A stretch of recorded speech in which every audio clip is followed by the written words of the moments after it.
Hi sir, आप यहाँ रहते हैं?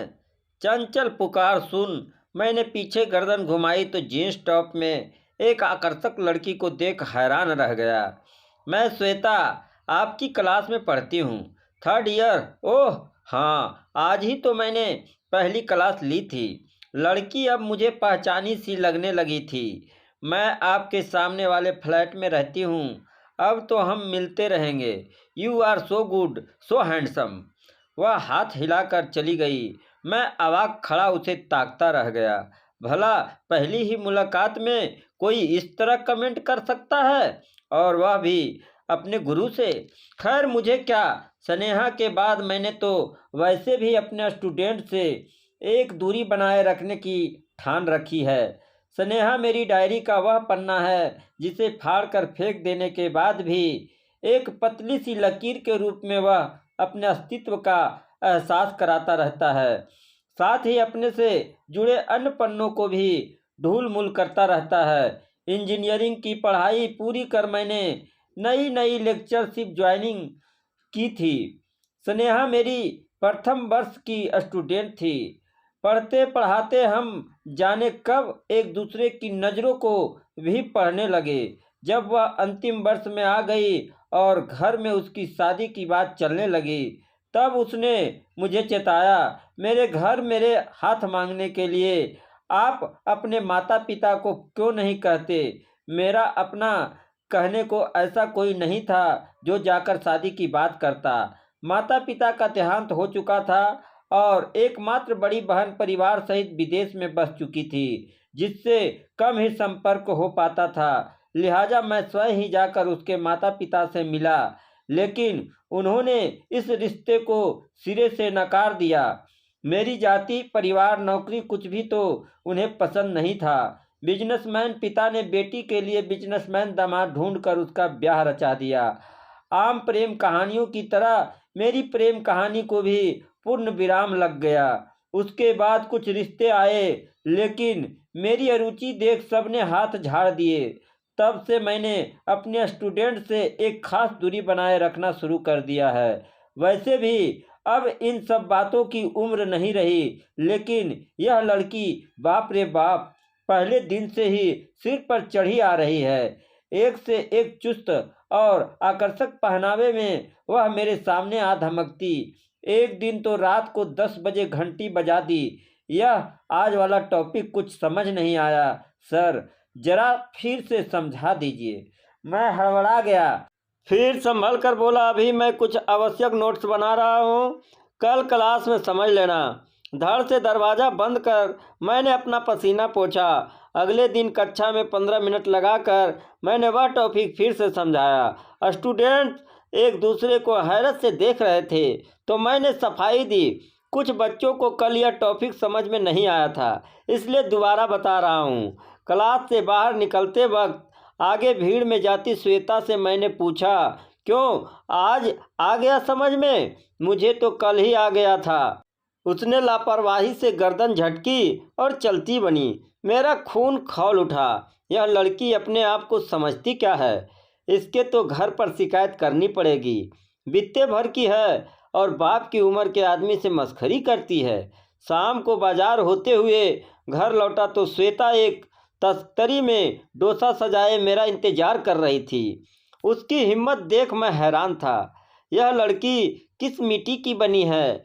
इसे कुछ भी कहना सुनना खुद का दिमाग खराब करना है। लेकिन प्रत्यक्ष में मैंने इतना ही कहा, मुझे नहीं चाहिए।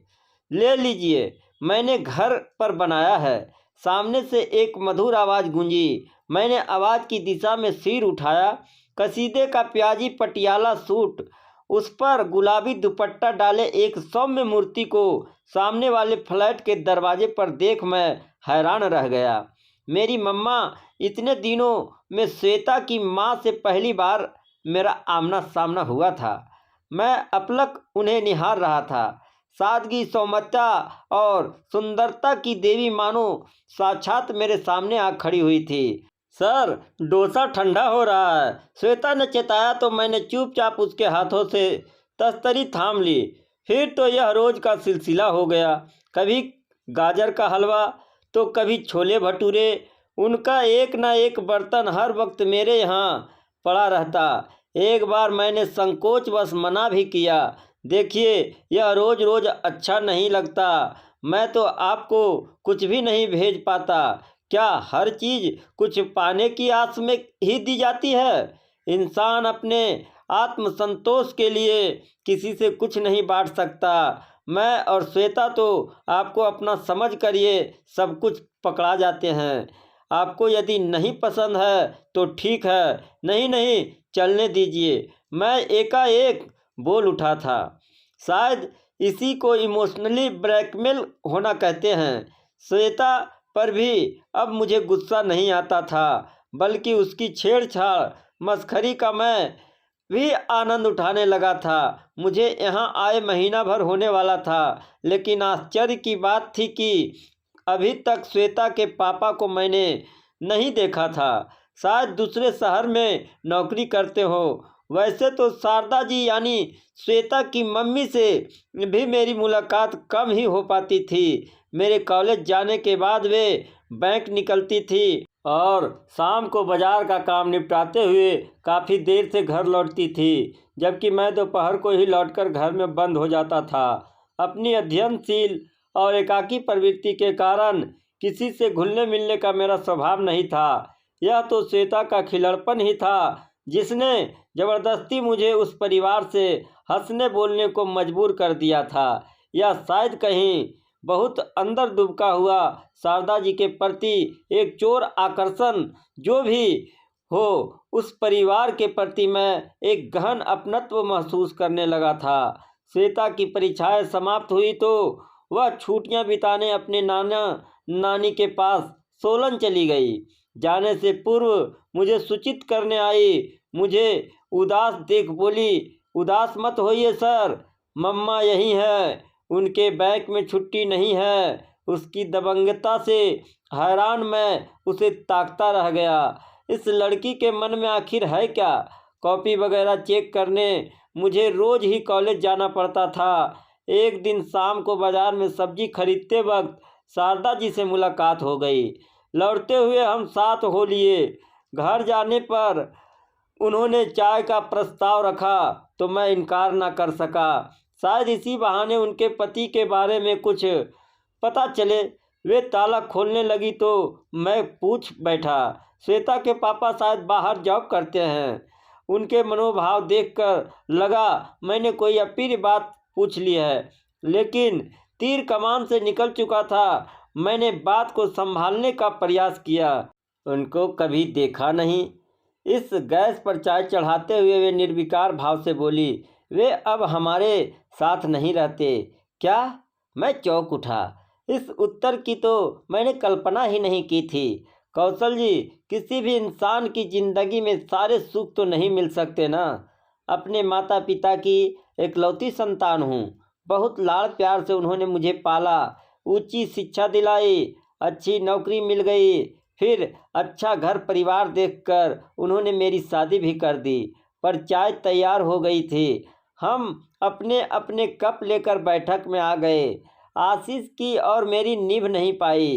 किसी एक के साथ बंद कर रहना उसे पसंद ही नहीं था। मैंने निभाने की बहुत कोशिश की। श्वेता उसी का परिणाम है। मैं सोचती थी बच्चे के आने से वे सुधर जाएंगे, पर ऐसा कुछ नहीं हुआ।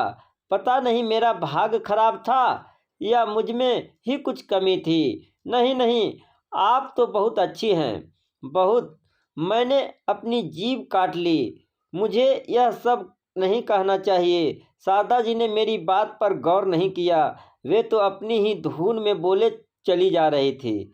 मम्मी पापा को दुख होगा, इसीलिए बहुत सालों तक मैंने ये बातें छिपा कर रखी।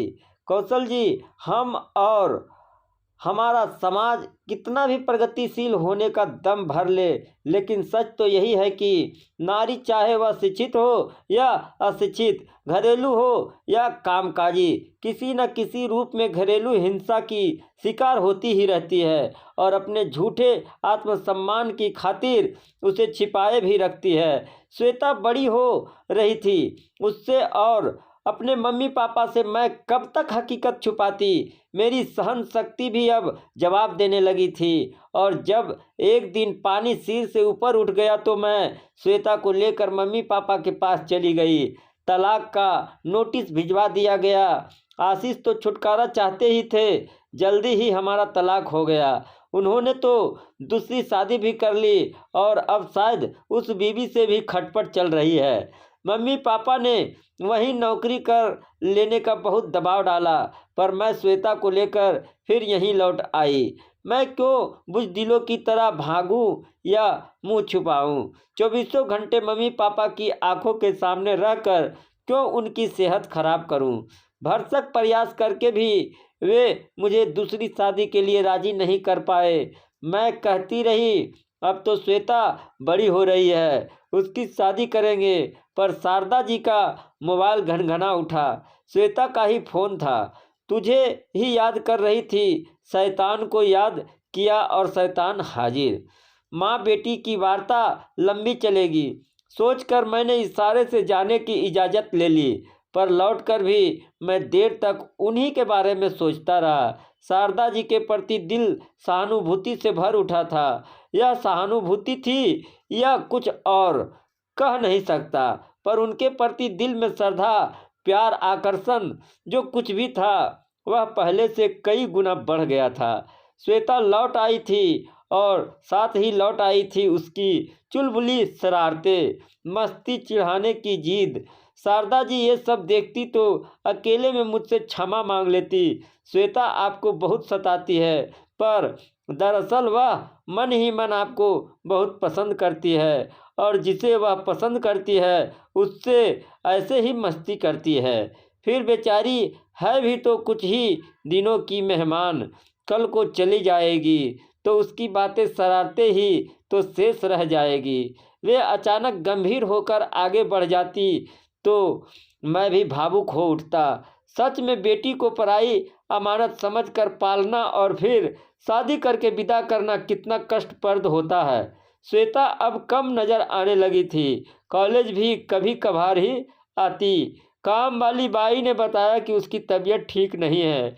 एक दिन अपने घर के दरवाजे पर खड़ी दिख गई तो मैंने पूछ लिया, आजकल कॉलेज क्यों नहीं आ रही हो? महीने भर बाद तो परीक्षाएं हैं। मैं और मम्मा अगले सप्ताह नाना नानी के पास जा रहे हैं। वापस कब लौटोगी? मैं तो अब नहीं लौटूंगी। मेरी डोली जो उठने वाली है। तुम्हारी मस्ती फिर से शुरू हो गई। मैं मस्ती नहीं कर रही। मैं अब सचमुच नहीं लौटूंगी, लेकिन जाने से पहले आपको मुझसे एक वादा करना होगा। मेरे जाने के बाद आप मेरी मम्मा का पूरा पूरा ख्याल रखेंगे, उन्हें कभी अकेला नहीं छोड़ेंगे। उसकी आंखें भर आई थी। मैं चौंक गया। हे श्वेता, क्या सचमुच तुम्हारी शादी हो रही है? मुझे बताया ही नहीं, पर एग्जाम तो दे देती। ऐसी भी क्या जल्दी है? मेरी बात को अनसुना करते हुए उसने कसकर मेरा हाथ पकड़ लिया। आप मेरी मम्मा का ख्याल रखेंगे ना? उन्हें अकेला नहीं छोड़ेंगे ना? प्रॉमिस कीजिए प्लीज, आई मीन इट। उसका जुनून देखकर मैं हक्का बक्का रह गया। यह इसे हो क्या गया है? उसकी संतुष्टि के लिए मैंने उससे वादा कर दिया, हाँ मैं तुम्हारी मम्मा का पूरा पूरा ख्याल रखूँगा, उन्हें कभी अकेला नहीं छोड़ूंगा।